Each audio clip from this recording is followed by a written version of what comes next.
Welcome to T C S Edumedia. T C S എജുമീഡിയയുടെ മറ്റൊരു വീഡിയോയിലേക്ക് എല്ലാവർക്കും ഹൃദ്യമായ സ്വാഗതം.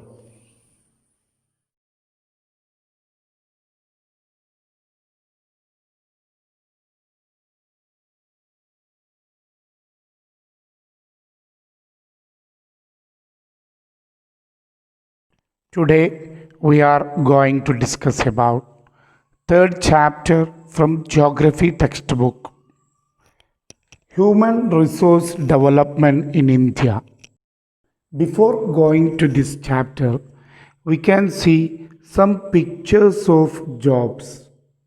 First one teaching, and second one driving, third one treatment, fourth one farming, and fifth one construction.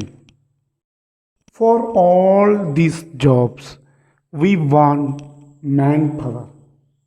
For example, for teaching, we want a teacher.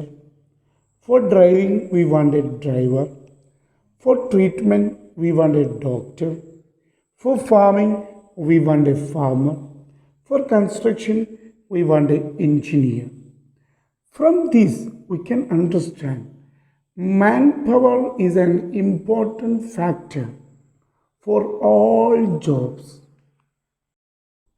മനുഷ്യശക്തി എന്നുള്ളത് എല്ലാ തരത്തിലുള്ള ജോലികൾക്കും വളരെ അത്യാവശ്യമാണെന്ന് ഇതിൽ നിന്ന് നമുക്ക് മനസ്സിലാക്കാം. From all these jobs, we will get goods and services. എല്ലാ തരത്തിലുള്ള ജോലിയിൽ നിന്നും നമുക്കൊന്നുകിൽ ചരക്കുകളായിട്ടോ അല്ലെങ്കിൽ സേവനങ്ങളായിട്ടോ ലഭിക്കുന്നതാണ്. For example, from taxi driver we will get the transportation facility services. From teacher we will get the teaching services. From doctor we will get the treatment services. From farmer, we will get the goods like agricultural crops. From engineer, we will get the services like construction. So we can say that manpower is an important factor in making available goods and services. നമ്മൾക്ക് സേവനങ്ങളോ അല്ലെങ്കിൽ ചരക്കുകളോ ലഭിക്കണമെങ്കിൽ മനുഷ്യൻ്റെ ശക്തി വളരെ അത്യന്താപേക്ഷിതമാണ്, വളരെ ആവശ്യവും അത്യാവശ്യവുമാണെന്ന് ഇതിൽ നിന്ന് നമുക്ക് മനസ്സിലാക്കാൻ സാധിക്കുന്നതാണ്. Therefore, human resource and manpower is necessary for the progress of any country. അതുകൊണ്ട് തന്നെ മനുഷ്യൻ്റെ ശക്തിയോ മനുഷ്യവിഭവമോ ഏതൊരു രാജ്യത്തിൻ്റെയും പുരോഗതിക്ക് വളരെ അത്യാവശ്യമായ കാര്യമാണ്. In this chapter, we have to discuss about human resource and human resource development and human resource status in India. First of all, we are going to discuss about human resource. What is human resource? Human resource refers to people who have the manpower which can be utilized in the production sector. ഒരു രാജ്യത്തിൻ്റെ ഉൽപ്പാദനത്തിൽ പങ്കെടുക്കാനുള്ള കഴിവുള്ള ജനങ്ങളെയൊക്കെ നമുക്കെന്ത് വിളിക്കാൻ പറ്റും? Human resource എന്ന് വിളിക്കാൻ പറ്റും. Human resource is necessary for the production of goods and services in a country, and the production of goods and services in a country is necessary for improving the human life of that country and for the progress of that country. ഒരു രാജ്യം പുരോഗതിയിലെത്തണമെങ്കിലും ആ രാജ്യത്തെ ജനങ്ങളുടെ ജീവിതം ഉഷാറാകണമെങ്കിലും ആ രാജ്യത്ത് ചരക്കുകളും സേവനങ്ങളും നിർമ്മിക്കണം. ചരക്കുകളും സേവനങ്ങളും നിർമ്മിക്കണമെങ്കിൽ മനുഷ്യന്മാർ ആവശ്യമാണ്. So the study of human resources very useful to us. Then we have to develop human resource for the increase in production of goods and services and for the progress of country. ഒരു രാജ്യത്തിൻ്റെ പുരോഗതിക്ക് വേണ്ടിയും ആ രാജ്യത്തിൻ്റെ ഉൽപ്പാദനം വർദ്ധിപ്പിക്കണമെങ്കിലും നമ്മൾ എന്ത് ചെയ്യണം? ഹ്യൂമൻ റിസോഴ്സിനെ ഡെവലപ്പ് ചെയ്യിപ്പിക്കണം, അതിനെ ഉഷാറാക്കണം. Then what is human resource development? How can we develop human resource? Human resource development is the development of man's physical and mental abilities through education, healthcare and training.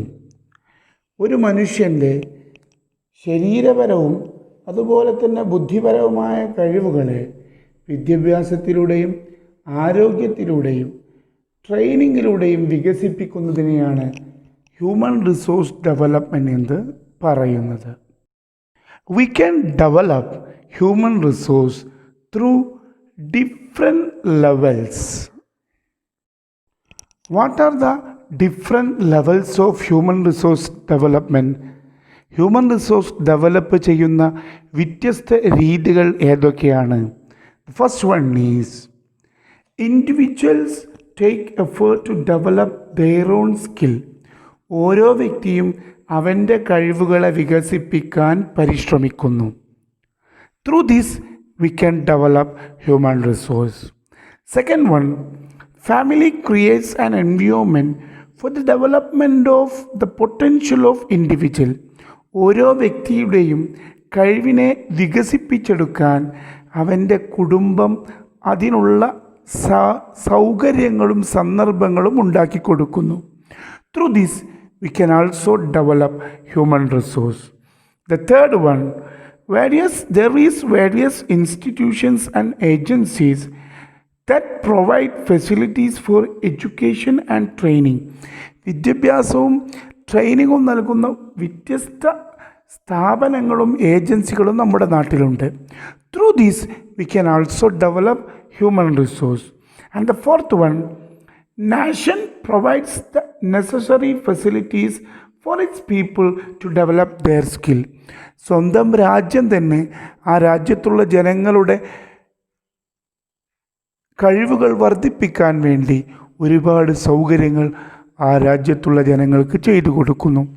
Through this we can also develop human resource development. So we can understand that there is 4 levels for human resource development. Now we are going to discuss about the features of human resource. Human resource have 2 types of features. The first one, quantitative features, and the second one, qualitative features. The quantitative features of human resource are size of population, population density, growth of population, population structure. And the qualitative features of human resource are education and healthcare. Later, we will discuss in detail about all these features.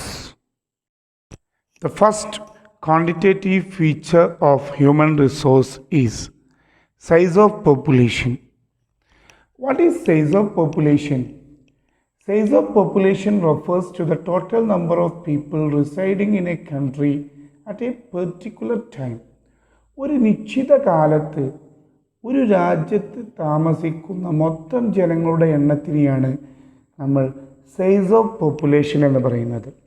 ഉദാഹരണമായിട്ട് 2019 April 1 മുതൽ 2020 March 31 വരെ ഇന്ത്യയിൽ താമസിക്കുന്ന ആളുകളുടെ മൊത്തത്തിലുള്ള എണ്ണം, അതിനെയാണ് നമ്മൾ എന്ത് പറയുന്നത്? Size of population. July 11 considered as a World Population Day. July 11 ലോക ജനസംഖ്യാ ദിനം. There is a branch of social science to study about population. What is that? It is known as demography. Then what is demography? Demography is a branch of social science that analyzes the population, the changes in population size, and population structural aspects, etc., is known as demography.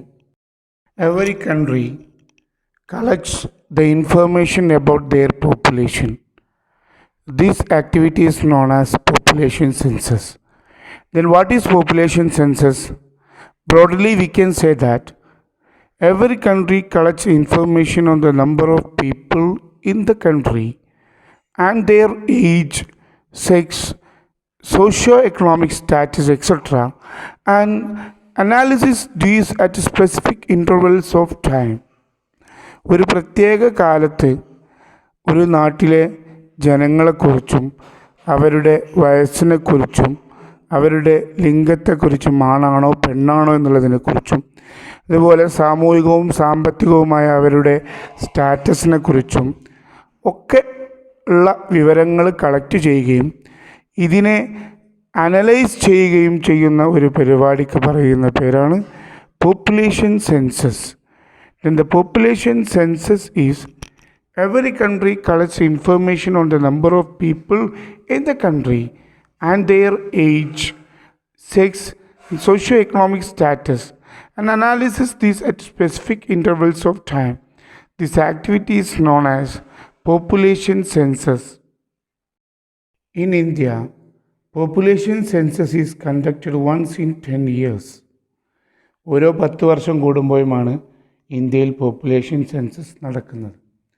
The last census was conducted in 2011 and it completed in March 1st, 2011. According to this census, in India, there is 121.02 crore people. From these, 58.65 crore are females and 62.37 crore are males. In India, population census activities are conducting under the leadership of the Office of the Population Registrar General and Census Commissioner എന്നിവരുടെ ഓഫീസിൽ നിന്നാണ് ഇന്ത്യയിലെ population സെൻസസുമായ പ്രവർത്തനങ്ങൾ നടത്തി വരുന്നത്. Why are population studies conducted? What is the aims of population studies? What is the objectives of population studies? Population studies have several objectives and aims. So we are conducting population studies. First one, population studies help the government to quantitatively assess the different needs of the people and to plan activities and programs accordingly. ഓരോ മനുഷ്യൻ്റെ ആവശ്യങ്ങൾ ഗവൺമെൻറ്റിന് തിരിച്ചറിയാനും അതിനനുസരിച്ച് അവർക്ക് ആവശ്യമായ പ്രവർത്തനങ്ങൾ നടപ്പിലാക്കുക. Second one, population studies informs the availability of human resource in a country. Third one, population studies depicts the extent of basic facilities required by the people. ഓരോ ജനങ്ങൾക്കും ആവശ്യമായ പ്രാഥമിക ആവശ്യങ്ങൾ എന്തൊക്കെയെന്ന് രാജ്യത്തിന് വരച്ചു കാട്ടിത്തരുന്നത് ഇത്തരത്തിലുള്ള പോപ്പുലേഷനുമായി ബന്ധപ്പെട്ട പഠനങ്ങളാണ്. And the fourth one, population studies quantify the goods and services required. And the fifth one, population studies determines the socio-economic development policies. സാമൂഹികവും സാമ്പത്തികവുമായ വികസനത്തിന് ആവശ്യമായ കാര്യങ്ങൾ എന്തൊക്കെയാണ് വേണ്ടതെന്ന് പോപ്പുലേഷൻ സ്റ്റഡീസിൽ നിന്നും നമുക്ക് മനസ്സിലാക്കാൻ സാധിക്കും. According to the United Nations Organization report in 2014, world population is 724.4 crores. From this world population, 1/6% of world population is an Indian. World പോപ്പുലേഷൻ്റെ ലോക ജനസംഖ്യയുടെ ആറിൽ ഒരാൾ, ലോക ജനസംഖ്യയുടെ 6 ആളെ എടുത്താൽ അതിൽ ഒരാൾ ഇന്ത്യക്കാരനായിരിക്കും. അത്രയും പോപ്പുലേഷൻ ഇന്ത്യയിലുണ്ട്. So we can say that 17.5% of the world population is in India. And in the population strength, India ranks second. The first rank is going to China. China have a 19.4% of the world population. World പോപ്പുലേഷൻ്റെ 19.4% ചൈനയിലാണ്. So China ranks first in position in the population strength and India ranks second. But in the terms of world land area, India ranked 7th with only 2.4%. ലോക ജനസംഖ്യ കണക്കെടുക്കുമ്പോൾ India 2ാം സ്ഥാനത്തുണ്ടെങ്കിലും ലോകരാജ്യങ്ങളുടെ സ്ഥലപരമായ വിസ്തൃതി നോക്കുമ്പോൾ India 7ാം സ്ഥാനത്താണ്. അതുതന്നെ ലോകത്തിലെ സ്ഥലവിസ്തൃതിയുടെ 2.4% മാത്രമാണ് ഇന്ത്യയിലുള്ളത്. എന്നാൽ ലോക ജനസംഖ്യയുടെ 17.5% ഇന്ത്യയിലാണ്. ഇതിൽ നിന്ന് നമുക്ക് മനസ്സിലാക്കാം population density of population India is very high. വളരെ കുറഞ്ഞ സ്ഥലത്ത് ഒരുപാട് ആളുകൾ ഇന്ത്യയിൽ താമസിക്കുന്നുണ്ട് എന്ന് നമുക്ക് മനസ്സിലാക്കാൻ സാധിക്കും. So, India and China can play a major role to utilize the human resource. By utilizing human resource, we can attain high economic development like USA, Japan and China. ഒരുപാട് മാനവ വിഭവം ഇന്ത്യയിലുണ്ട്. അതുകൊണ്ട് തന്നെ ഇതൊക്കെ ഉപയോഗപ്പെടുത്തിയാൽ ഇന്ത്യക്ക് നല്ല രീതിയിലുള്ള സാമ്പത്തിക വികസനം ഉണ്ടാക്കാൻ സാധിക്കും. അതിന് ഉദാഹരണമാണ് United States of America, Japan, China. അവർക്കൊക്കെ നല്ല രീതിയിൽ മാനവവിഭവം ഉണ്ടായപ്പോൾ അവർ അത് ഉപയോഗപ്പെടുത്തുകയും നല്ല രീതിയിലുള്ള സാമ്പത്തിക വികസനം ഉണ്ടാക്കുകയും ചെയ്തു. അതുപോലെ മാനവവിഭവം ഒരുപാടുള്ള ഇന്ത്യക്കും ഇതുപോലെ സാമ്പത്തിക വികസനം ഉണ്ടാക്കാൻ സാധിക്കും. Then the second quantitative feature of human resource is population density or density of population. What do you mean by density of population? Density of population refers to the number of people per square kilometer area. It is called population density. ഒരു രാജ്യത്തുള്ള ഓരോ ചതുരശ്ര അടി കിലോമീറ്ററിലും എത്ര ജനങ്ങൾ താമസിക്കുന്നു എന്നുള്ളതിൻ്റെ average കണക്കിനെയാണ് നമ്മൾ എന്ത് പറയുന്നത്, population density. So we can say that in India the inhabitation is not the same everywhere. എല്ലാ സ്ഥലത്തും ആളുകൾ ഒരുപോലെയല്ല താമസിക്കുന്നത്. Some places there is population strength is very high. Some places the population strength will be very low. But the average population strength of India, it is called density of population. ഓരോ സ്ഥലത്തും ഓരോ square കിലോമീറ്ററിലും ഇന്ത്യയിലെ എത്ര ജനങ്ങൾക്ക് താമസിക്കാൻ കഴിയും, അതിനെയാണ് നമ്മൾ പോപ്പുലേഷൻ ഡെൻസിറ്റി എന്ന് പറയുന്നത്. We will continue in the next video. അടുത്ത വീഡിയോയിൽ ബാക്കിയുള്ള ഭാഗങ്ങൾ നാം ചർച്ച ചെയ്യുന്നതായിരിക്കും. നിങ്ങൾ ഈ ചാനൽ ആദ്യമായിട്ടാണ് കാണുന്നതെങ്കിൽ സബ്സ്ക്രൈബ് ചെയ്യുക.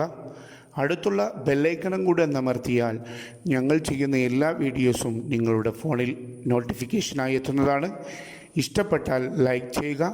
നിർബന്ധമായും നിങ്ങളുടെ സുഹൃത്തുക്കൾക്ക് ഷെയർ ചെയ്ത് കൊടുക്കുക. അഭിപ്രായങ്ങൾ കമൻറ്റ് ബോക്സിൽ അറിയിക്കുക. ഇഷ്ടപ്പെട്ടിട്ടില്ലെങ്കിൽ ഡിസ്ലൈക്ക് ചെയ്യുക.